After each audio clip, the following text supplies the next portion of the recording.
In this game, impacts aren't just expected, they're celebrated. That's why premier players choose Q-Collar, the proven shield for their brains. Be ready for the clash. Keep your head protected and in the game. All right, face-off, guys. Again, I think this is another really interesting spot because, like you said, once one goes, the dominoes kind of fall. And, every few years, teams are going to be in a position where they're willing to spend a bunch of money on it. So it's interesting in that perspective as well. Just from like a talent perspective, who are some of the guys that really popped off for you guys? Tyson, Blaylock, and Alex Galof. And, it's just the Southern athletes, right? Both guys have size. Blaylock is got to be 6'3", got to be 6'4", or something like that. I really like his ability, obviously the size, and he used that big body to box guys out. But what he does after, when he gets the ball in his stick, he's got that pump fake. He's got some moves kind of going down Broadway right there. I really like that a lot. And Gregoloff, more of that technician in terms of what happens with the clamp isn't necessarily what's going to happen with the face-off with him. He's going to counter. He's really good and make something happen, even after that initial kind of 5 seconds of the draw, he's going to make something happen after that. So I'm really glad to hear you say that because the first time I saw Gregoloff was the very first game I evaluated all summer. And I came away shocked by how dominant he was, specifically hand speed, anticipation, winning the ball forward. And he did it so consistently, I didn't get a read on whether he was good if he lost the ball or if he lost a draw or lost a clamp or anything else like that. And I went to the second game and I was talking to Jordan Stevens about evaluating face-off guys and how disconcerting it was not knowing what the officiating situation was, what the opponent's situation was.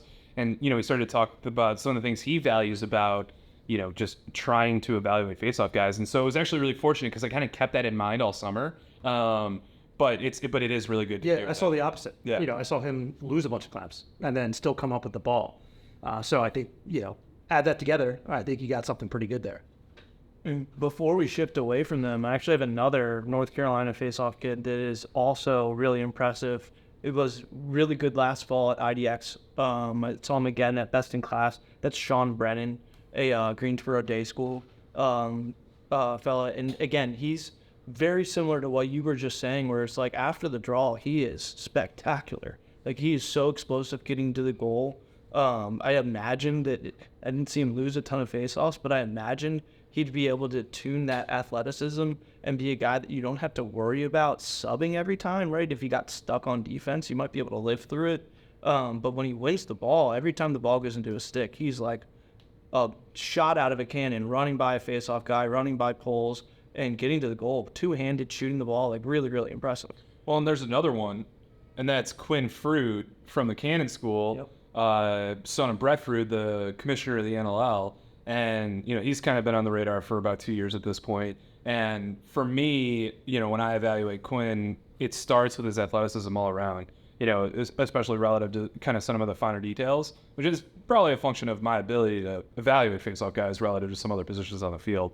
But he's obviously strong connections to Brown and I'm assuming John Torpy by virtue of being from North Carolina. So that would be one that I would have my eye on in terms of the way that it could potentially unfold. I'm not huge on those player comparisons, but when I watch Quinn Fruit play, I see Will Lynch from Notre Dame. Very much so going to embrace the counter ability that comes with being in college. You get more of that polish and more of that coaching and all that type of stuff.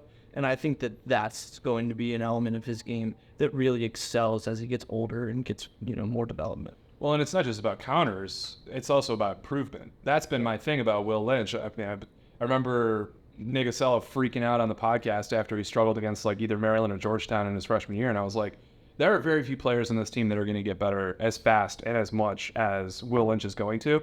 And 3 years later, he's, a dominant force on a national championship team. So, yeah, I think that's another element also of a non-hotbed kid, right? I think there's this built-in expectation that non-hotbed kids have, maybe a steeper runway in terms of their ability to improve once they get, college level, Division I level quality coaching.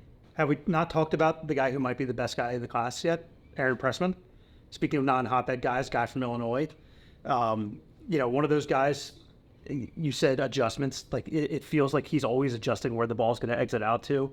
I think you've seen him a lot more than I have, Dan, so if you want to kind of take over from him, but he might be the best guy in the class, right? Yeah, I mean, he's a total just like face-off connoisseur. Like if I'm a college coach and I'm going to go bring a face-off guy onto my program, like I want him to live and breathe it, right? Like I want him to be ahead on what the next technique is going to be or what the next counter that's going to show up. Like, and I think he totally embodies that. I think he lives and breathes lacrosse, but like also lives and breathes the face-off position.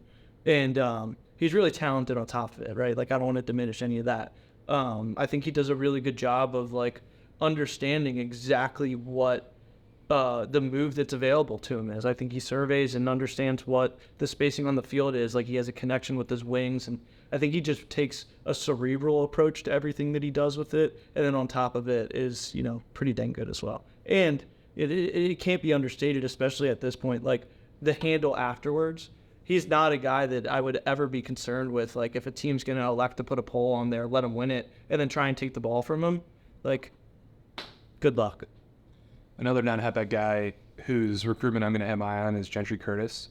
A lot of the Midwest folks have sung his praises. And when you look at the 25 class, there are a handful of guys who are from Kansas City or thereabouts who, their stock is continuing to rise as they go through the process. And Colin Commenda is an example of that with respect to, he was a late commit, heading to Denver. And there are still folks who want to get on Colin Commenda's radar and like high-level programs, right? And so I just put a little bit of stock in terms of what that means for Gentry Curtis's future. Two guys that I'm interested in, one that you can speak to and one that you can speak to. There have been a lot of face-off guys that have come out of the Tomahawks program, and it looks like AJ Young's one of the next ones. What do you think of him? I love him. He's been on the radar for a long time. I evaluated his older brothers at Stony Brook as well. Both of them are video evaluation guys. So they've been on the radar as a result for a long time. And AJ's hands are spectacular. He's really, really good on the draw, and then follows it up with this, like, he's short and strong, but I wouldn't necessarily define him as stocky, right? And so he uses that strength to be able to, like, box out and win all these 50-50 ground balls. But he's just has excellent hands. He's really secure with the ball after the draw. He's really cerebral. Another guy that I would say, like, kind of understands what's going to be available to him before the draw happens, and therefore he's able to go and execute that, just infinitely better. And I think it takes a special talent to be able to say, like, oh, okay, like, here's what's going to be available for me. Let me go make that happen. And I think he does that, very consistently. Well, stay local. A guy like Joseph Kim. We talked about guys who can create offense after the face-off. He might be one of the best at that. Just he creates mismatches immediately after face-off wins, and taking almost every draw for Gilman and the Baltimore Crabs. Super durable, dominant, gets the clamps, and he's one to watch out for in this recruiting cycle for sure. The top guy on my board, and it really is been a very consistent body of work, and we've seen him do it time and time again. Another MIA guy, Kieran Sweeney, really bursted onto the scene for me this spring with McDonough. Another guy that took basically every draw in the MIA, but was really, really just a presence at the Esks. He's physical. He's headed, the opposing guy's headed to North Carolina, and Sweeney is just like taking it to him pretty consistently. Another guy, big, strong, physical at the X, has a presence, and then has a really, really strong handle after it. One guy that you saw early in the summer who I think is going to get a lot of attention is Foster Wong from Torrey Pines. He continued to have a really good summer after you saw on the black card. Do you have any thoughts on? Yeah, again, it's one of those early in the summer evaluations, right? And you see him, and that's kind of the standard by which you set everyone else. And I didn't see him after I saw him in June at the Adrenaline Black Card event, but just one of those guys who he didn't. What I'm learning with face-offs is just not to be necessarily fooled by the size and athleticism. and more of the technique and what they do with the ball and how they handle the adversity. And he checked all those boxes in terms of like, something doesn't go right, what do they do? How does he use the guys around him? How does he handle the ball after, he wins it or he loses it? One of those guys who does all of those things so well with regularity was what impressed me about him. Championships aren't won on the final shot alone. It all starts with the commitment to stay healthy and on the field for your team. Q-Collar, essential brain protection so athletes can chase greatness.